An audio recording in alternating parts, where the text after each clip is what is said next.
Hello friends, ഇന്നത്തെ എൻ്റെ recipe അടിപൊളി ഒരു ചെറുപയറും ക്യാരറ്റും കൂടിയുള്ള തോരനാണ് കേട്ടോ. എങ്ങനെയാണ് ഉണ്ടാക്കുന്നത് നമുക്ക് കണ്ടാലോ. നല്ല ടേസ്റ്റ് ഉള്ളതും നല്ല ഹെൽത്തി ആയിട്ടുള്ളൊരു സൈഡ് ഡിഷാണ് കേട്ടോ. ചോറിൻ്റെയൊക്കെ കൂടെ നമുക്ക് ഉണ്ടാക്കാൻ വേണ്ടി വരും നല്ല അടിപൊളി ഒരു സൈഡ് ഡിഷാണ്. എല്ലാവരും ട്രൈ ചെയ്ത് നോക്കണേ.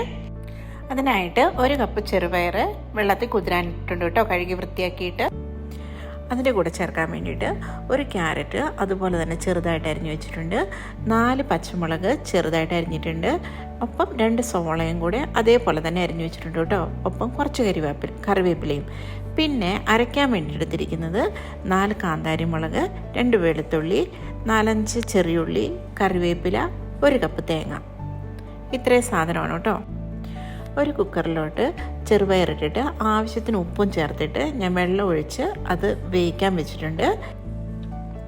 ഇനി ഒരു പാൻ വെച്ച് കൊടുക്കാം. ഈ ചൂടായ പാനിൻ്റെ അകത്തോട്ട് നമുക്ക് കുറച്ച് 1 ടേബിൾ സ്പൂൺ വെളിച്ചെണ്ണ ഒഴിച്ചു കൊടുക്കാം. ഇനി നമുക്ക് ആ എണ്ണയിലോട്ട് കുറച്ച് കടുകിട്ട് കൊടുക്കാം. കടുക് നന്നായിട്ടൊന്ന് പൊട്ടിയതിന് ശേഷം നമുക്കതിലോട്ട് നമ്മൾ അരിഞ്ഞു വെച്ചിരിക്കുന്ന നമ്മുടെ ഒനിയനും ക്യാരറ്റും കുറച്ച് സോൾട്ടും കൂടെ ചേർത്ത് നന്നായിട്ടൊന്ന് മിക്സ് ചെയ്ത് കൊടുത്ത് ഒരു 2 to 5 മിനിറ്റ്സ് നമുക്ക് നന്നായിട്ടൊന്ന് ഇളക്കി കൊടുക്കാം. ശേഷം നമുക്ക് ആദ്യം നമ്മൾ അരച്ചു വെച്ചിരിക്കുന്ന നമ്മുടെ അരപ്പെടുത്ത് നന്നായിട്ട് അരഞ്ഞിട്ടില്ല കേട്ടോ, ഒന്ന് ഒതുക്കിയെടുത്തിട്ടേ ഉള്ളൂ.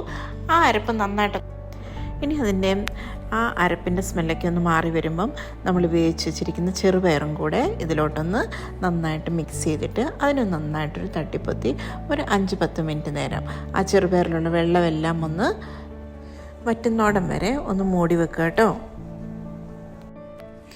ഇപ്പം ഏകദേശം നമ്മുടെ തോരൻ റെഡി ആയിട്ടുണ്ട്. അതിൽ വെള്ളമൊക്കെ ഒന്ന് വറ്റിയിട്ടുണ്ട് കേട്ടോ.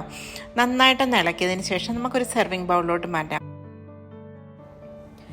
ചോറിനൊക്കെ കൂടെ നമുക്ക് കഴിക്കാൻ പറ്റുന്ന നല്ലൊരു തോരനാണ്, ടേസ്റ്റിയാണ്, ഹെൽത്തിയുമാണ്. അപ്പോൾ എന്തായാലും ഉണ്ടാക്കി നോക്കണം. ഉണ്ടാക്കി നോക്കിയിട്ട് ഇഷ്ടപ്പെടുവാണെന്നുണ്ടെങ്കിൽ ഒന്ന് സപ്പോർട്ട് ചെയ്തേക്കണേ. താങ്ക്